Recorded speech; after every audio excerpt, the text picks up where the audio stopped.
Yeah. Tick. Hi, I'm Marie-Louise, and I'm the girl who was falsely implicated in the extortion and information technology charges with regards to Purvesh Pratap Sarnaik, son of MLA figure Pratap Sarnaik. I think I'd like to state from the onset that I have no political affiliations with any party here in India or abroad. Why would an Australian girl be interested in any politics, or especially a party here, is beyond words and just does not make sense. My relationship with Purvesh started in 2012 via Facebook, and yes, it did blossom in 2013, and as we all know, in 2014 in March I did visit India. My interest surrounding India is more of a humanitarian aspect. I truly have a passion for women's rights, and I have been actively involved abroad as well as here in India about protecting and educating women with regards to sex crime and violence. Having said that, in March, as we all know, I was intimate with Purvesh, and that had resulted in a pregnancy. Returning back home, when I learned that I was pregnant, Purvesh obviously was upset, and he left me no choice but to dictate an abortion. There was no compromise whatsoever. There had to be an abortion for many reasons, predominantly for his political career, for his family's reputation, for his personal dignity and integrity. And there was no buts or ifs, there had to be an abortion. And yes, at the start it was easy to say, sure, I understand.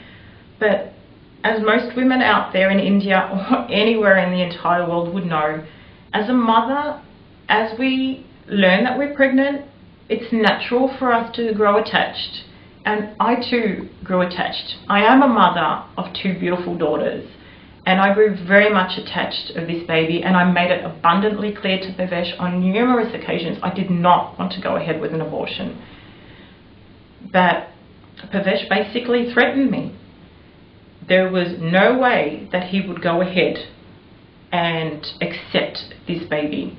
He would refer to the baby as it, or evil, or that thing. Well, needless to say, that really eats at me, and eats at me till today. So I had no choice, and in a nutshell, I did draw up legal papers, and the legal papers stipulated that he would relinquish his parental rights, and he was to walk away, and I would walk away, and so be it. Purvesh Sarnaik would be out of my life, and he could live his life, but he wouldn't have it that way. He said he would always know that there was a child out there, and he would never live with that. So there was a real huge question with regards to my safety and to the safety of my family, and obviously the unborn child. And being coerced and emotionally blackmailed, I felt this moral obligation to do the right thing by him. And I think he got me to a point where I was so vulnerable and so weak that I couldn't see anything improving or anything changing. So he actually had arranged for me to go to Moreland East, have the termination there through a doctor. But when I had communicated with the doctor, I was utterly disappointed with how it was handled. It made me feel like women in India are just having abortions every day, and it was like a car manufacturing process where women can just go ahead, have an abortion, out they go. And that really concerned me, because I thought to myself, how could I go ahead into a foreign country with no support, with just Purvesh alone, and do something like that when I knew it, and my closest friends knew it, that this was something I just did not want to do. And it got to a point where I was becoming so depressed, and always being questioned by him, and he would resort to so much emotional tactics, calling me up throughout the night, crying hysterically, making me feel like I was responsible for ruining his entire world, when in reality, it was me dealing with his emotional outbursts and trying to make sure that he was kept sane for his political career, for his emotional life, and I took on all the turbulence. So it got to a point where my health was deteriorating and I saw no way out. So in Melbourne, 9 days before March the 17th, I do believe it was the 9th, on a Friday, I went on my own, anonymously, under a different name, and I made the worst decision of my life, and that was to terminate the pregnancy.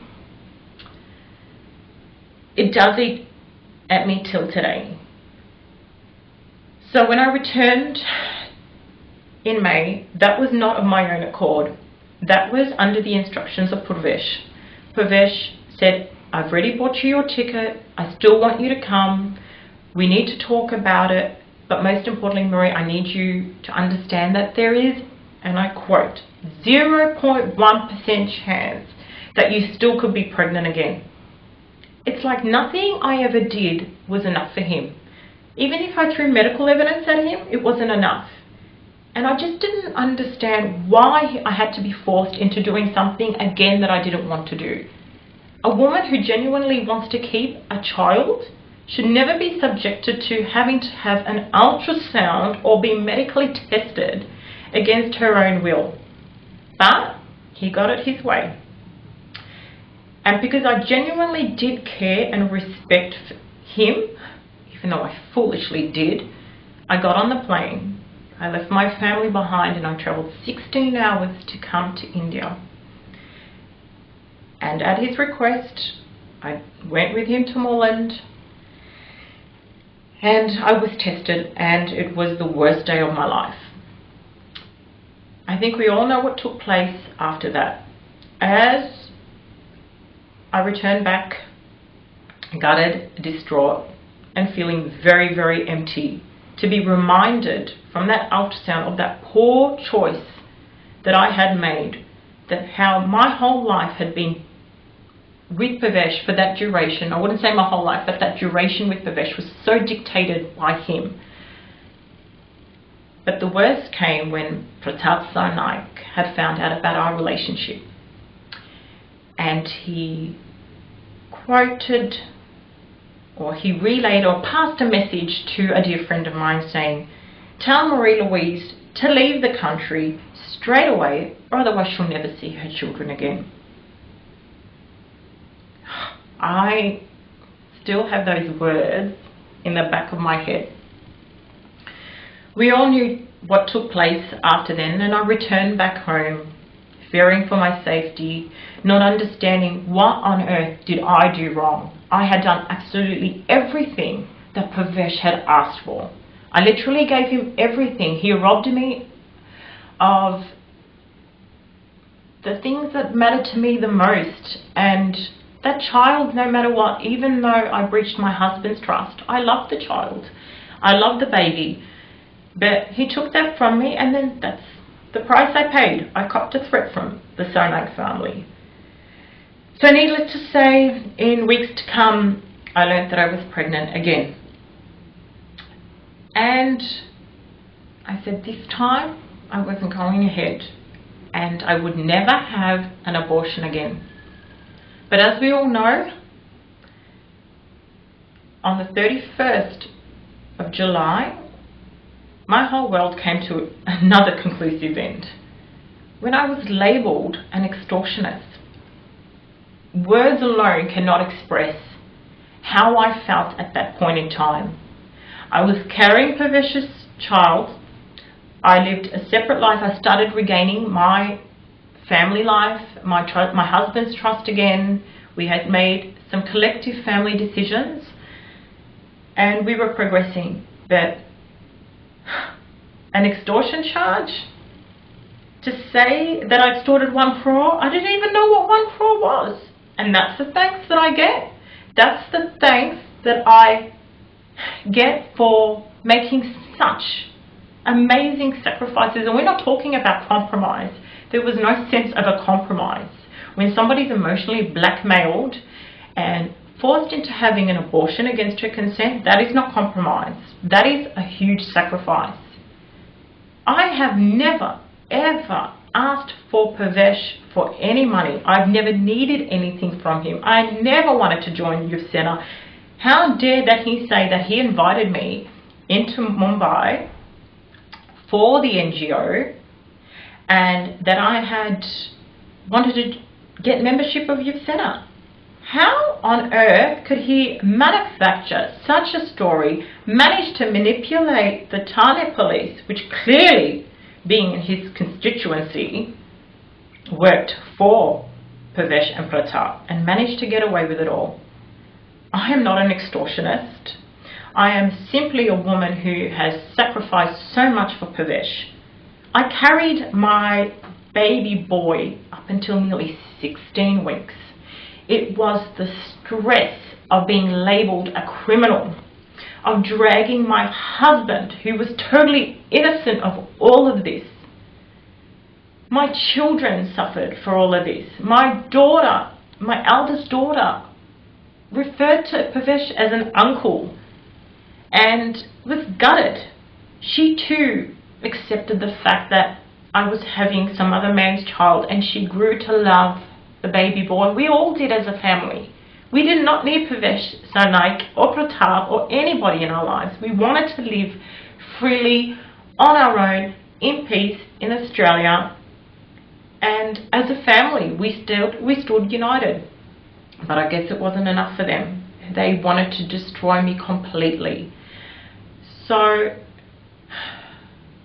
unfortunately, as I was coming up to 16 weeks, due to being so depressed of being labelled an extortionist with this false FIR, I miscarried. And I miscarried because I was dehydrated, because I wasn't eating. How would a woman eat or be happy or healthy when so much has been stripped off her? And yes, I am responsible to a certain extent. But is that the price that I need to pay for infidelity? Because it is, my God, it is a huge damn price to pay. In a nutshell, I think what I'm asking is for the people of Thane especially, because I know that's where people have judged me the most, to understand that I'm not a criminal, that I genuinely did care for Purvesh Sarnaik, that I never posed a threat to his family at all. But I have serious concerns for the fact that I am a woman who represents women's rights.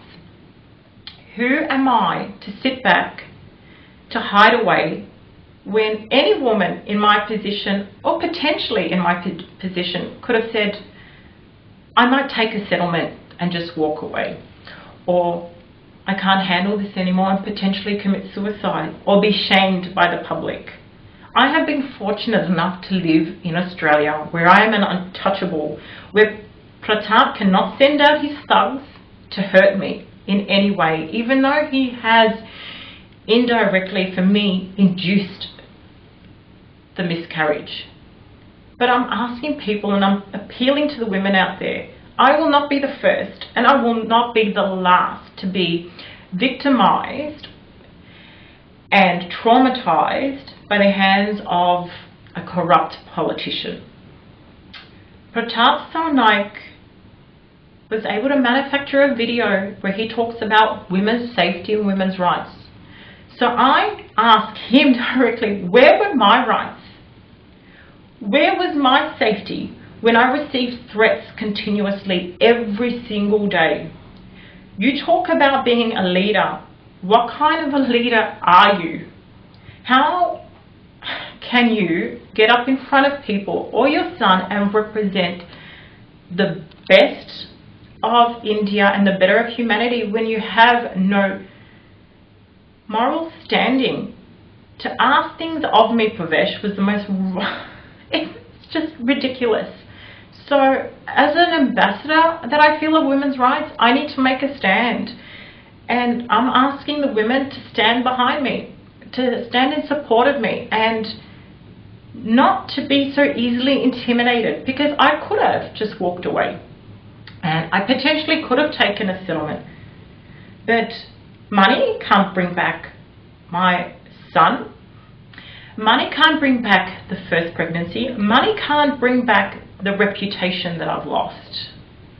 And how long will the women of India be suppressed, victimized, traumatized by the hands of men of such caliber?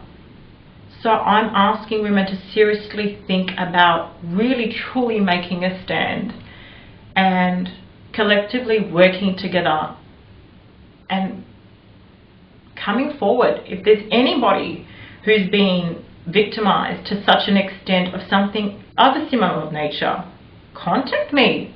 Do something. Stand up for yourself, because the trauma that will carry on with you, you will regret it one day that you haven't done something about it. But that's all I have to say.